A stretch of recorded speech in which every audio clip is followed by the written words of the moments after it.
Good morning.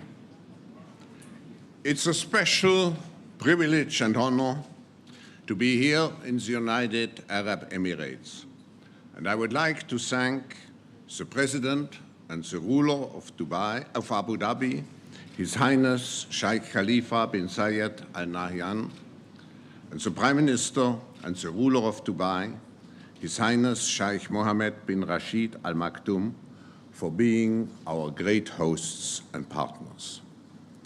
I would like to thank the government of Abu Dhabi for their support, and particularly the Crown Prince of Abu Dhabi, His Highness General Sheikh Mohammed bin Zayed Al Nahyan, Deputy Supreme Commander of the United Arab Emirates Armed Forces and Chairman of the Abu Dhabi Executive Council, for his personal support and the excellent cooperation which we had with his team.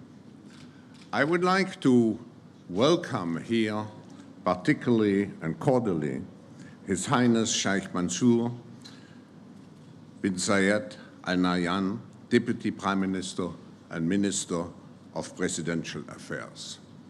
It's also a great pleasure to welcome His Highness Sheikh Hamad bin Zayed Al Nahyan, Managing Director of the Abu Dhabi Investment Authority and Chairman of the Court of the Crown Prince of Abu Dhabi. Presidents, Prime Ministers, Highnesses, Excellencies, and co-chairs of the Summit on the Global Agenda, Your Excellency, Sultan Saeed Nasser al-Mansouri, the Minister of Economy of the United Arab Emirates, Your Excellency Al-Majed al-Mansouri, Chairman of the Abu Dhabi Department of Economic Development, United Arab Emirates. Dear members of the Global Agenda Councils of the World Economic Forum, dear partners and members of the World Economic Forum, friends. It's a very special occasion here to participate and to brainstorm at what's probably the foremost meeting of its kind in the world, trying to look at the future in an integrated, comprehensive way, not in a departmentalized way. We are living in an ecosystem, and to do so, integrating all stakeholders of global society. We know we are living in times where governments and leaders in general are very absorbed by crisis management, by the pressures of today.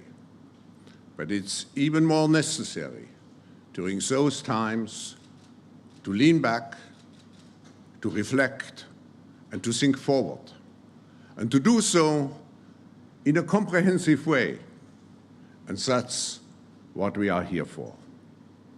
In the second part, I will particularly highlight the future challenges, but before doing so, I would like to ask my two co-chairs, and first Sultan Saeed Nasser al-Mansouri, His Excellency, the Minister of Economy, to address us on the occasion of this opening session.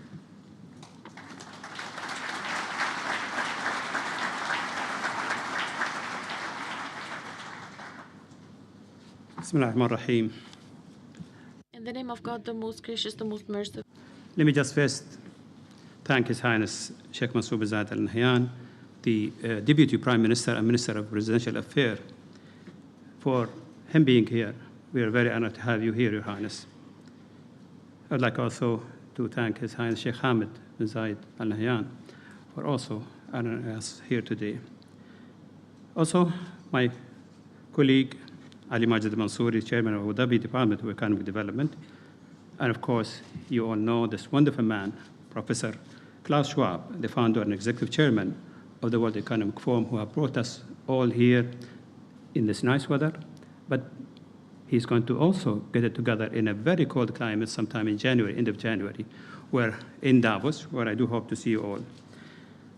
Excellencies, distinguished guests, ladies and gentlemen, on behalf of the government of the United Arab Emirates, I am honored to welcome you to the 2015 World Economic Forum Summit on the Global Agenda. I thank the World Economic Forum for hosting this landmark summit in the UAE. This is, by the way, the 8th time that's been held here in the UAE, and this is the 3rd time it's being held in the beautiful city, our capital, Abu Dhabi.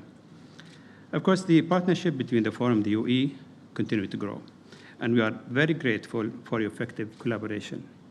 The Summit on the Global Agenda is about bringing people together to engage in important conversation that may otherwise not have happened, to take part in rigorous debate and share our ideas. The diverse perspectives represented here make the summit an exceptional space for creative and collaborative problem solving. In short, we are here together to innovate. Ladies and gentlemen, this year's summit actually comes at a very unique time for the history of the UAE, and that is under the wide leadership of His Highness Sheikh Khalifa bin Zayed Al Nahyan, the President of UAE. 2015 has been announced as the year of innovation. And with the guidance of His Highness Sheikh Mohammed bin Rashid Al Maktoum, the Vice President and Prime Minister of the UAE and ruler of Dubai, we are currently implementing a comprehensive and inclusive national innovation strategy. While the UAE has been blessed with an abundance of natural resources and a strategic position geographically, we cannot depend on these inherent advantages for our prosperity and sustainable future. I would like to quote Professor Schwab, who said in a recent editorial, "Natural resources are finite, and so is financial capital. Human capital is not." We believe that the investment in people is one of the reasons why in less than a decade, the UAE has climbed from a ranking of 37 to being listed as the 17th most competitive country in the World Economic Forum Annual Global Competitiveness Report published this year. This focus on human capital is the precise premise of the National Innovation Strategy, a collective and continual effort to cultivate innovation as a cornerstone of our country's sustainable knowledge-based economy. Actually, we aim that our country to be among the most innovative societies in the world by the year 2021. By the way, the year 2021 is a very important date for us. We have actually drafted a vision on so many sectors that has to be developed with certain objective to be reached by the year 2021. This is the time the UAE will be 50 years old. Of course, we plan to ensure that 5% of total GDP is generated from innovation. And to achieve this, we are making a long-term investment in nurturing globally competitive world-class human capital. Currently, in phase 1, the National Innovation Strategy includes 30 initiatives to be completed within 3 years, including new legislations, investment in specialized skills, private sector incentives, and international research partnership. Also earlier this year, His Highness Sheikh Mansour bin Zayed Al Nahyan, Deputy Prime Minister and Minister of Presidential Affairs, outlined a 7-point education schemes to foster a love for research and innovation at a very young age, particularly in the STEM subjects. Also, the UAE, as you all know, probably have a young population with an average of just over 30 years. We believe that it's our young people who will create the societal shift, shaping an environment that fosters innovation and entrepreneurship. We also have launched a program recently on the development program on the public sector in innovation with the University of Cambridge Judge Business School offering a diploma in government innovation. Now, these UAE graduate national will be eligible for the role of CEO of Innovation, a new position made mandatory by every federal government entity. Of course, the investment is an integral part of achieving our vision of 2021. It's an ambitious and deliberate economic roadmap created to ensure that the UAE non-oil economy contributes 80% of the country's gross domestic product by the year 2021, and we are well on our way, with the non-oil sector contributing almost 69.6% of the GDP in 2014. But also, we have made great strides in recent years in other fields. For instance, in 2010, Strata, which is a manufacturing on the airspace, it has actually delivered its first product, flap track fairings, for the Airbus industry, A330, A340. Now, with its latest technological advancement, Strata is the anchor of the UAE's aerospace hub. The industrial sector is the second largest contributor to the UAE GDP after oil and gas, accounting for nearly 14% of the national economic output at the end of 2014.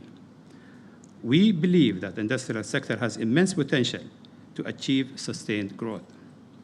Masdar, which leads the renewable energy developments in this region with its financial commitment of almost $1.7 billion and is responsible for generating nearly 1 gigawatt of clean power worldwide, Masdar has delivered almost 14 projects in 5 countries and has 13 ongoing projects across 9 different countries. And no economic forum in the UAE can be currently deemed complete without mentioning the mega platform of the Expo 2020 Dubai, the first expo to be hosted in the Arab world. This initiative is an accelerator for the further diversification of the UAE economy. Estimates indicate the economic impact generated by Expo between now and 2021 will be approximately $19.6 billion. Much of this value is expected to be retained within the region.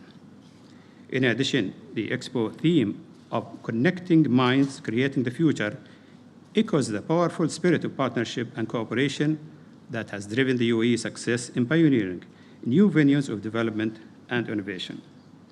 Furthermore, it's critical to mention that none of this can happen without the participation of the private sector, particularly the SMEs. These ambitious entrepreneurs are similar to our ancestors who developed thriving business around fishing, pearling, and agriculture.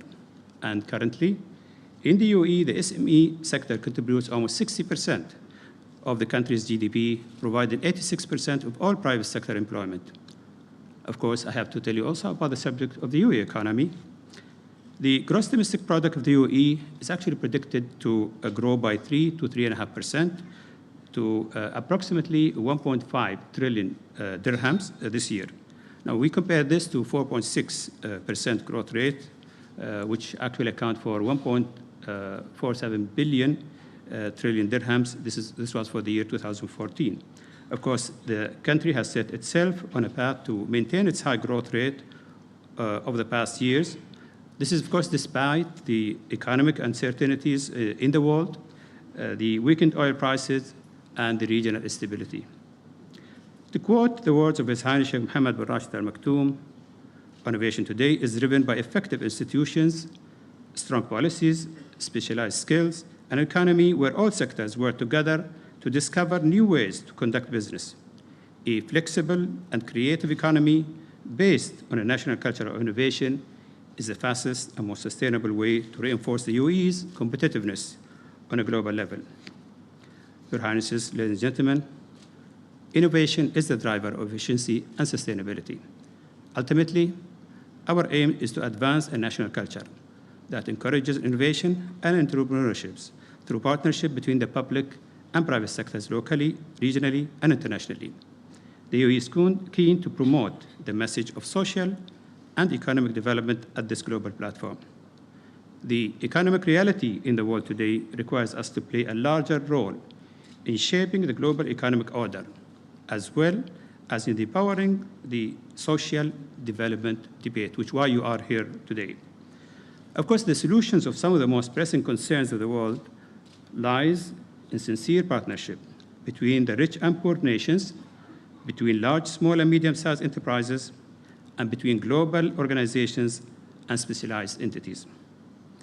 And for this reason, I keenly look forward to the next few days to be able to share our growth experiences, forge new synergies, and further cements the UAE's role as an effective and collaborative global citizen. I once again welcome you all to this event, and I'm also very confident that this summit will succeed in achieving its holistic objectives. Once again, ladies and gentlemen, welcome to the UAE, and I wish you an all productive participation. Thank you very much.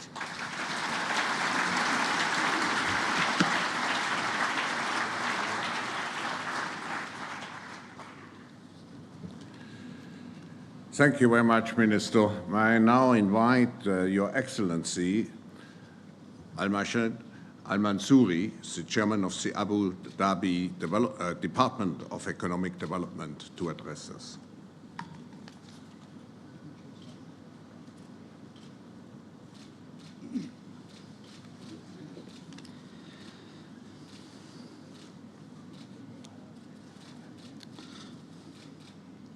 Bismillah wa salatu wa salam ala Rasulullah. Your Highness Sheikh Mansour bin Zayed Al Nahyan, Deputy Prime Minister, Minister of Presidential Affairs, Your Highness Sheikh Hamad bin Zayed Al Nahyan, Professor Klaus Schwab, Your Excellencies, distinguished guests, ladies and gentlemen. It's an honor to formally welcome you to the 8th World Economic Forum Summit on the Global Agenda, hosted in the UAE and for the third time in the Emirate of Abu Dhabi. And on a personal note, it is a privilege to be part of the summit this year. The Minister has outlined the UAE economic roadmap and ambitions and highlighted some of our country's current achievements, all of which have contributed to the UAE's recent top positions in various rankings around the world. In the 2015 Nation Brands report compiled by Brand Finance in the UK, the UAE ranked 29 out of 100 countries as having the most valuable nation brands. Also, the UAE ranked very favorably, 4th place for top nation brand for investment, just behind Singapore, Switzerland, and Hong Kong. Abu Dhabi government has made it clear that horizontal economic diversification is at the heart of its long-term strategic plans. From historical perspectives, the oil sector in the Emirate of Abu Dhabi and in general in the UAE has made up more than 70% to 80% of the aggregate demand. That number today has dropped to 50%, and our plan is to drive that to almost 40% by year 2030. We have a plan and we have targets to make the private sector, non-oil sector, play a major role in aggregate demand or GDP. By lessening the Emirates' dependence on any single sector of the economy, such as commodities or real estates, sustainable growth and low volatility can be achieved and attained.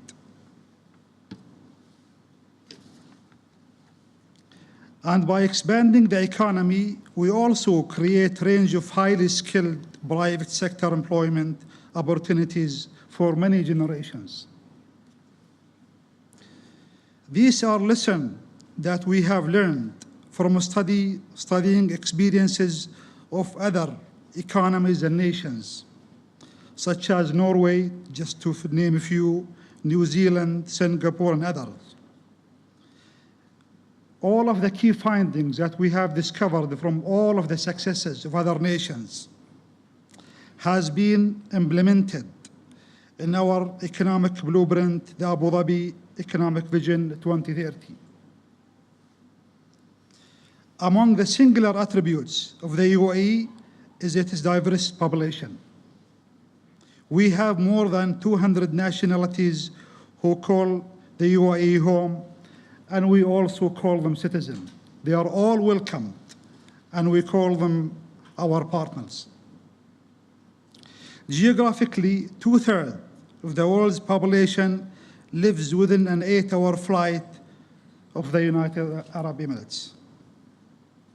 All of this interconnectivity, whether cultural, commercial, or geographic, has allowed Abu Dhabi to engage in various initiatives that support the growth of the UAE and improve the living standards of our citizens and residents.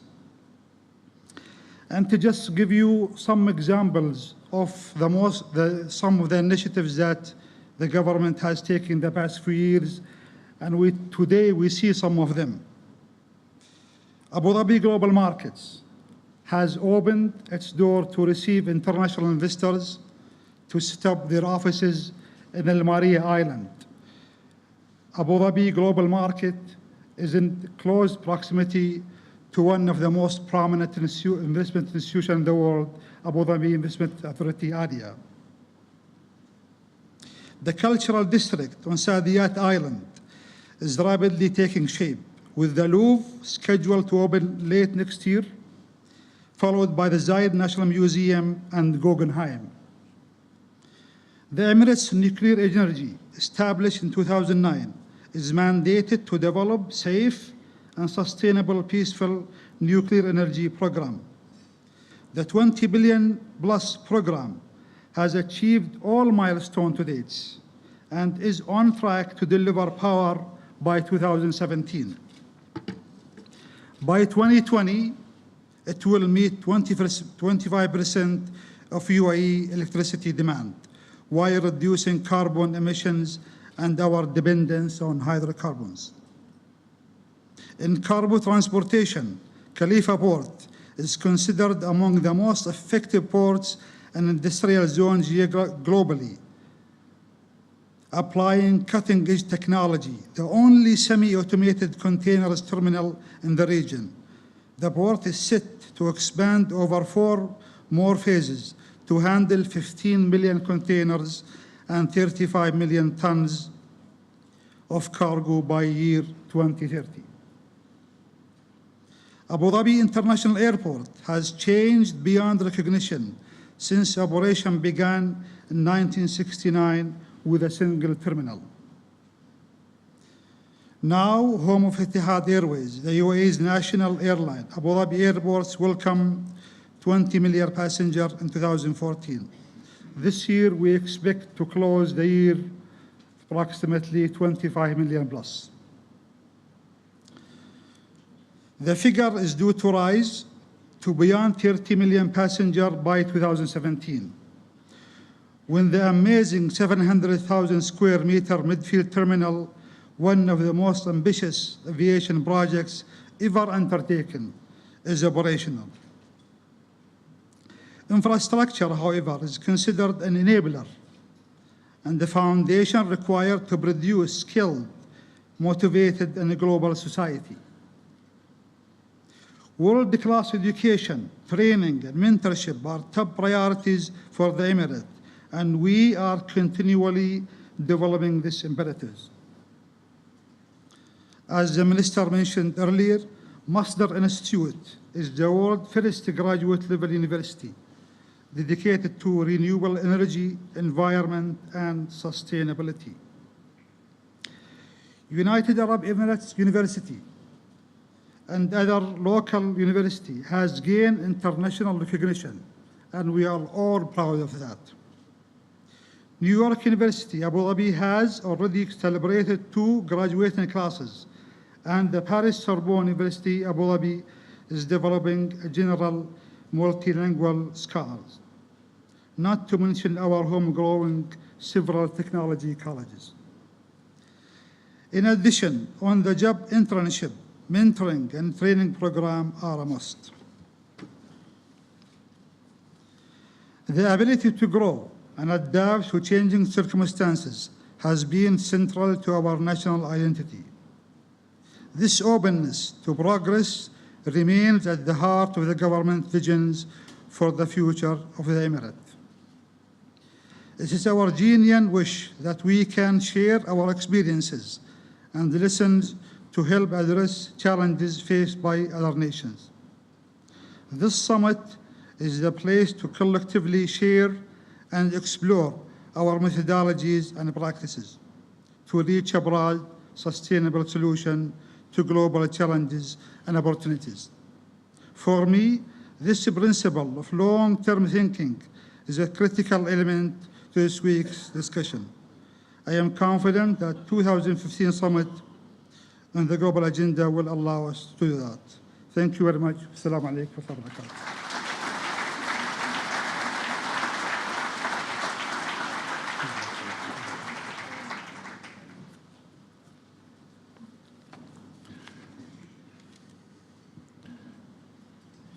Thank you, Your Excellency.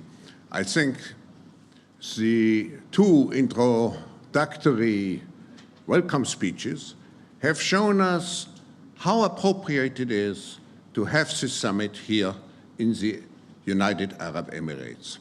Minister, you refer to the competitiveness report and the ranking. I would say if we would publish, and we probably will do so, a future readiness report, I'm sure that the Emirates would rank at the very, very top. For this reason, knowing that we have many global agenda councils, and knowing that at the moment there are so important issues on the global agenda in the area of security, in the area of humanitarian solidarity, and so on. Also, all the global agenda councils which look at the implementation of the Sustainable Development Goals. But I want to emphasize the need to look at the future. And I do so also because if we take this meeting as a preparation for the annual meeting of the World Economic Forum in Davos, where we will have as a theme the impact of the fourth technological revolution, the fourth industrial revolution. Why the fourth? The first one, of course, brought us industrialization. It started at the end of the 18th century. The second one was the mass production made possible by the T model of Ford, by the use of electricity. And then we had the third one. Some people would call it the computer revolution. But today we are in the fourth industrial revolution, which is different and which will determine government action, businesses, economies, even ourselves, in very substantial ways. And we should not underestimate the change which is ahead of us. Let me first ask you some questions, and please raise your hands. I make a poll. Who of you feels that in the next 10 years, until 2025, we will have the first 3D printed cars in circulation? Please raise your hands. A majority. Let me ask a second question. Who feels that in the next 10 years you will not go anymore to a normal pharmacy, but you will go to a robotic pharmacist who will advise you best? Next 10 years. Again, a light majority, I would say. Who feels that we will have in the next years the first implantable mobile phone available, somewhere implanted in our body? A small majority, a small majority. But who feels, and I'm coming slowly to an end, who feels that we will have the first transplant of a 3D printed liver in the next 10 years? Again, and I have to say, the participants of our host country seem to be more future-oriented than the rest of the audience. Now, last question. Who feels that we will have machines in the next 10 years who can read our mind? Yeah. We did, actually, I have taken those questions from a poll which was conducted by one of our councils, and the poll showed more than 50% for each of the items I presented. So what I want to demonstrate the change will be so substantial. And if I compare this fourth revolution with the industrial revolutions of the past, there are three major differences. The first one is the speed. The old revolutions came like small waves building up. The new technological revolution will come like a tsunami.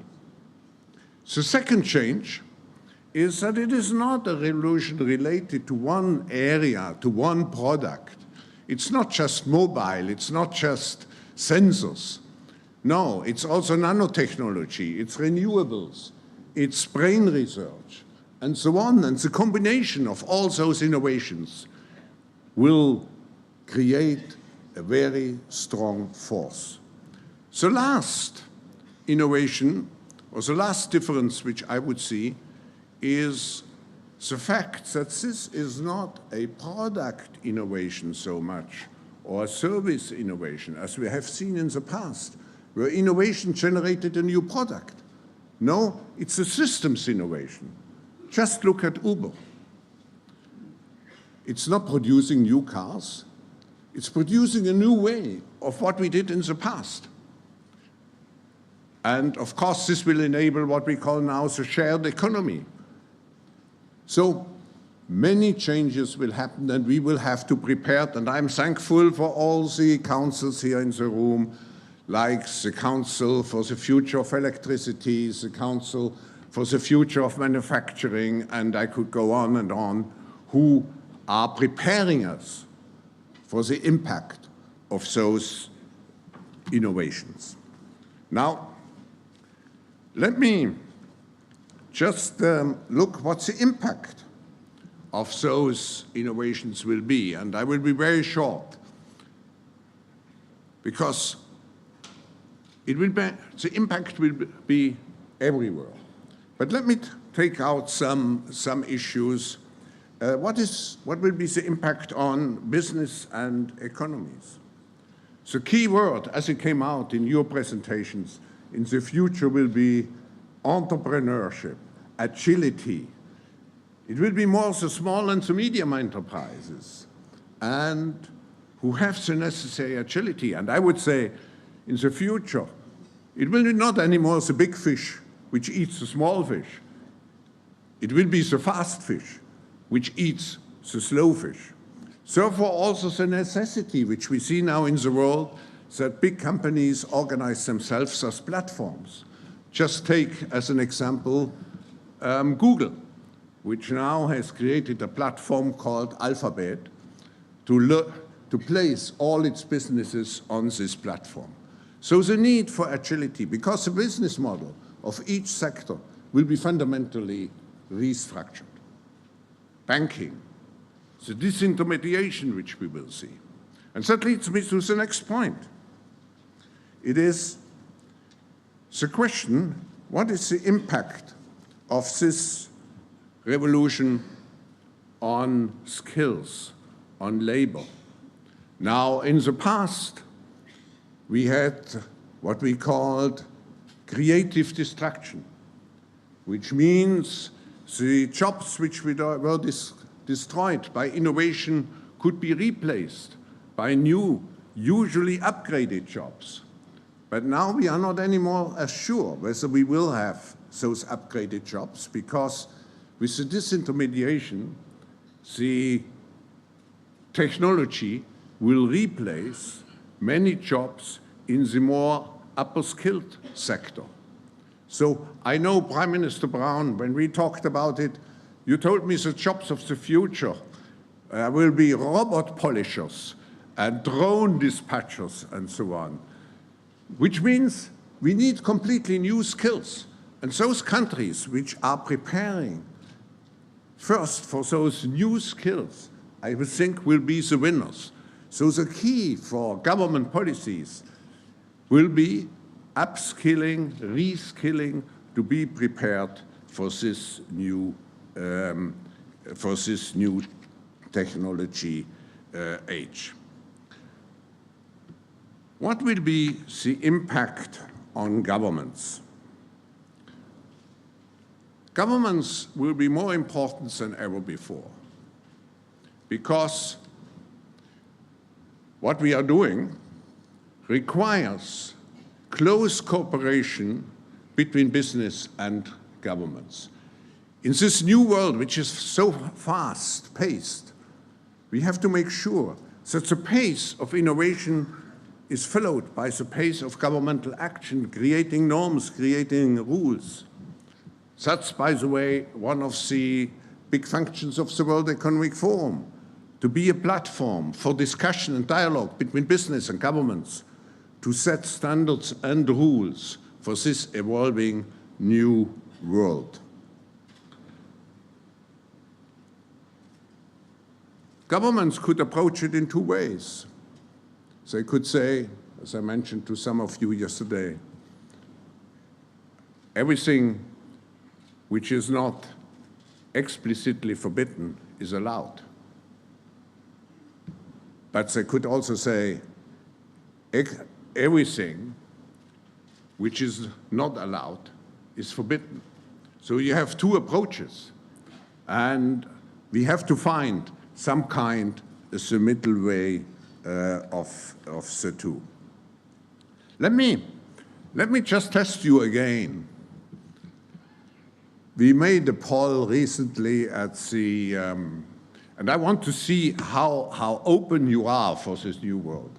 We made recently a poll at the annual meeting of the new champions, and we asked the question, if you were diagnosed with a life-limiting illness and a human doctor prescribed to you with a treatment regime A and an artificial intelligence robot described you with a treatment regime B, whom would you follow?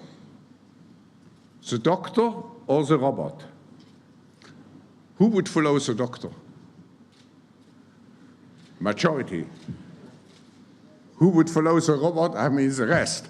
But actually, it's already now a reality that the Watson, the IBM robot can create better cancer diagnosis than every doctor in the world.